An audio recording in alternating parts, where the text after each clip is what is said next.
Hello, this is Mike, NoStressMike.com and Rex. And as you see,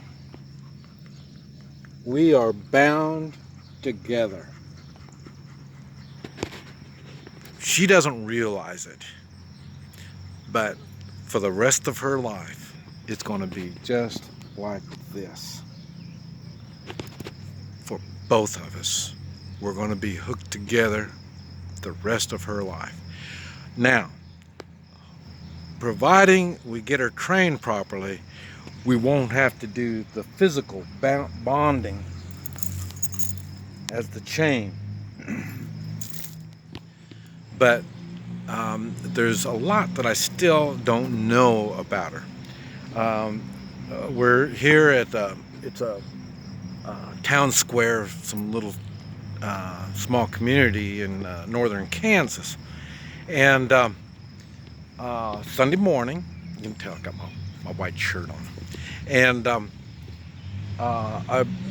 we're here so then she could get out of the environment of the farm. The farm is it's too easy, the farm. And she doesn't realize it, but we're not going to be staying at the farm. Now, we will here for a while, and it looks like we're probably going to be here through the summer. Like I say, this is July, so July and August is going to be kind of tough, but it's going to be hot. But like I say, we're getting things ready because come winter, we're going to be, who knows? Because like I say, up here they have snow, and so I'll be gone somewhere. So I've got a few months to prepare, and the same thing with Rex. She's got a few months to prepare too, and we are going to prepare. We're going to right now. I got to take her out into all these strange places and see what she can see, how she's going to react. We were walking around, and some guy had a little dog, see, it's a Australian Shepherd, but it was small. It was a pup still, and the pup got all excited, and Rex kind of got excited. Like I say, the leash training, that's where you have to have good leash training. She put pressure on the leash. She didn't try to go over there, but you could see that she was wanting to go make a friend. She doesn't realize she's got a friend. So, and really, I was going to wait and it was a young man that had his dog, but he didn't want his dog to get around Rex, and that's okay. That's understandable. But like I say, I still don't know how she's going to react around other dogs. Cats, we were at a place and had a cat come up to her, but she was on the leash. And when she's on the leash, she knows and understands the leash. So I've got good control over the leash. We haven't got to the part with no leash. I think it's going to be a while before we get to there. But we're gone to different kinds of leashes. We've gone from the short leash to the long telescoping leash. So, but I say, I just don't know. We've been, before we came to town, we stopped, or ran her at the farm. And then from the farm, we went to, on the way up here, we're farmed way out in the middle of nowhere. On the way here, we stopped on an old country road, and we went to the next level. I let her out of the car without the leash, and she ran next to me as we went down the road so she can get some exercise. And she did pretty good. She got sidetracked on a smell, and she went over to that smell, and she didn't come when I called her. And so I got halfway to her before she came to me. So she just needs more practice on that. That's no big deal. And another thing, she has picked up the going to the bathroom. She can go to the bathroom on command. And this is a good example. Being here at this, like I say, this is the town square.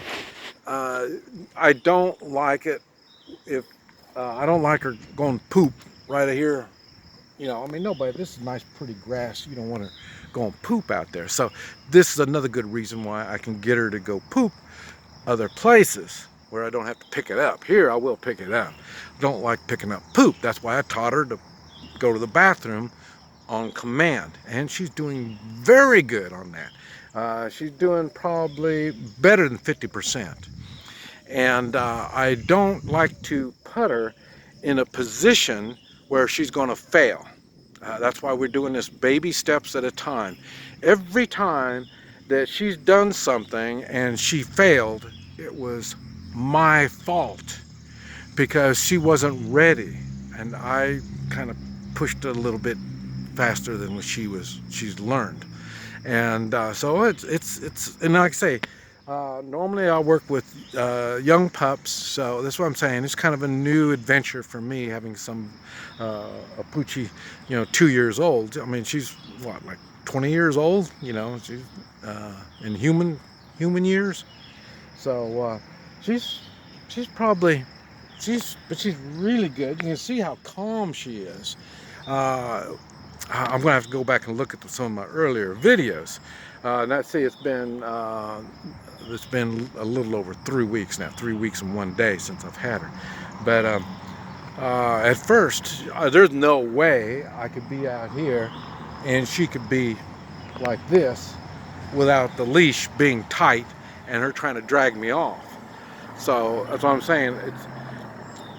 I can't show you all this because it's kind of boring. You're doing it over and over again.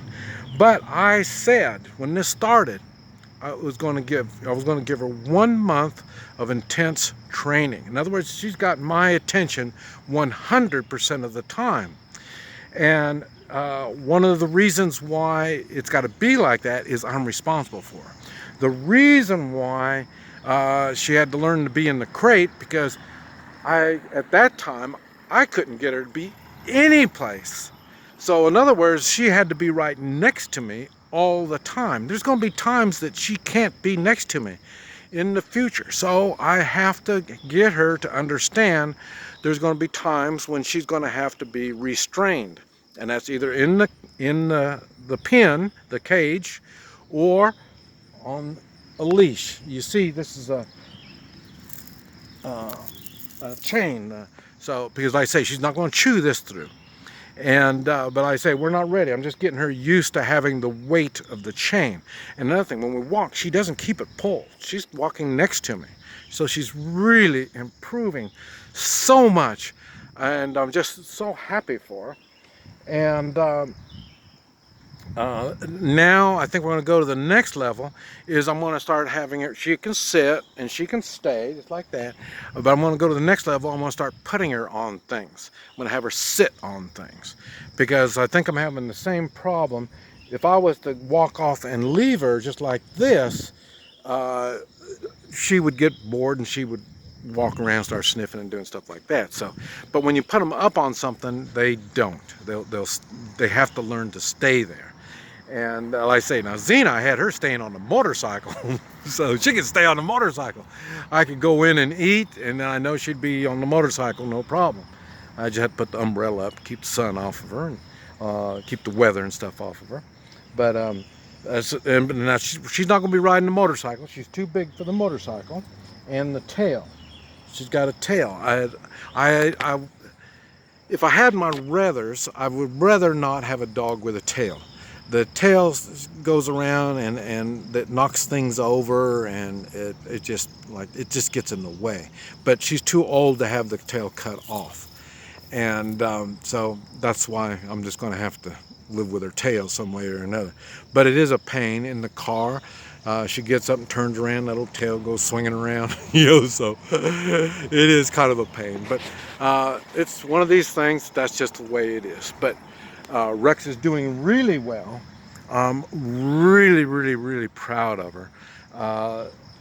Some of this fetching the ball, Now she decides she don't like fetching the ball anymore. She was doing it before, but she doesn't like doing it. But then again, it's hot, and so when it's hot, things change. And like I say, when it starts cooling down, it'll be a whole nother set of learning. So, but anyway, I wanted to share that with you. This is Mike and Rex. No stress Mike.com.